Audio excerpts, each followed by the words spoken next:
करण sir, मुझसे झूठ बोला गया था कि मेरी मां मर चुकी है, और वो मरी नहीं है, वो जिंदा है। करण सर, आप समझे नहीं, ये मामला मेरे और रौनक के बीच नहीं, मेरे और रौनक की मॉम के बीच का है। शिवांश, अगर तुम्हारे और रौनक के मॉम के बीच की बात थी तो तुम्हें उनसे बात करनी चाहिए थी। प्रार्थना को बीच में क्यों लेकर आए? शिवांश, मैं प्रार्थना से मिल चुका हूँ। बहुत ही नेक, बहुत ही सुलझी हुई, बहुत ही प्यारी बच्ची है वो। अपने दर्द से पहले दूसरों का दर्द समझती है, केयर करती है वो दूसरों की। तुमने कितनी अच्छी लड़की की जिंदगी बर्बाद कर दी। मैं ना तुम्हें अपने बेटे जैसा मानता हूँ, लेकिन तुमने जो हरकत की है ना, वो इतनी गिरी हुई है कि तुमने शर्म से मेरी नजरें झुका दी हैं। करण सर, मैं आपको बहुत मानता हूँ सर। कहने को हम बिजनेस पार्टनर्स हैं, लेकिन हमारा रिश्ता बिजनेस से कहीं गहरा है। मैं जानता हूँ इस दुनिया में मुझे कोई समझे ना समझे, आप मुझे समझेंगे। ठीक है, सुनाओ अपनी कहानी। सर, आप जानते हैं कुछ दिन पहले ही मेरे डैड गुजर गए, लेकिन आप ये नहीं जानते कि बचपन में ही मेरी मां मुझे छोड़ के चली गई थी।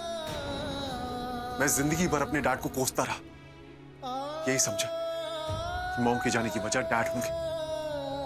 लेकिन उसके बाद मुझे मेरे मॉम के जाने की असली वजह पता चली। इतना कुछ पता चला कि मेरे लिए सांस लेना मुश्किल हो गया। सबके पास मां होती है, बस मेरे पास ही बचपन से नहीं थी। मैंने हमेशा इसका जिम्मेदार डैड को समझा, उनसे नफरत की कि उन्होंने मुझसे मेरी मां छीन ली। सबने मुझसे यही कहा कि वो बुरे थे, पर डैड ने भी कभी मुझको समझाने की कोशिश नहीं की। लेकिन कुछ दिन पहले जब डैड की मौत हुई, तब मुझे पता चला कि मेरी मॉम डैड की वजह से नहीं, एक अमीर आदमी से शादी करने के लिए हमें छोड़ के गई थी। करण सर, मैं डैड के पास गया था उनसे माफी मांगने कि मैंने जिंदगी भर उन्हें गलत समझा। तब तक बहुत देर हो चुकी थी, वो जा चुकी थी, और मेरी मां के होते हुए मैं एक अनाथ बन गया था। ये सब हुआ मेरी मॉम की वजह से, जिन्होंने पैसे के लिए मुझे छूट दिया।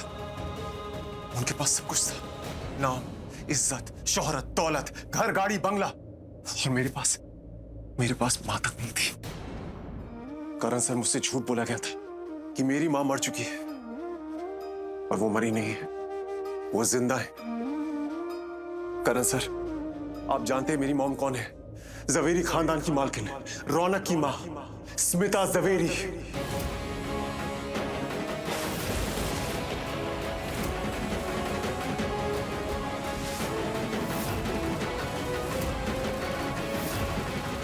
स्मिता जवेरी मेरी मां है।